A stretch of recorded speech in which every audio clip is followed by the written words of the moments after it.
அனைவருக்கும் வணக்கம். இன்னைக்கு 2024 Lok Sabha parliamentary election Friday 19th. இன்னைக்கு நம்ம எல்லாரும் சிந்திச்சு சமநோக்குடன் இருக்கிற ஒருவரை நம்ம தேர்ந்தெடுத்து வாக்களிக்கணும்.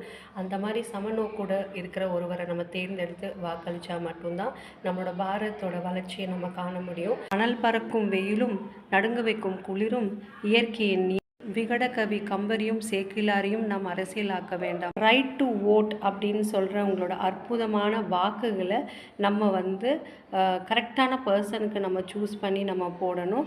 உங்களோட வாக்குகள் அமாவாசை இருளை விரட்டி பௌர்ணமி நிலவாக ஜொலிக்க செய்யணும். ஆமாம், இது தேசத்துக்கான தேர்தல். மாரிசனை போல் வேடம் அணிபவர்களை கண்டு மதிமயங்காமல், மாட்டாரை கண்டு பொறாமை கொள்ளாமல், பொய்யாக பெண்ணியம் பேசும் பாவிகள் இல்லா பாரதத்தை நிதானமாய் ஓட்டு போடுங்கள். இந்தியா நிச்சயமாக பெரும்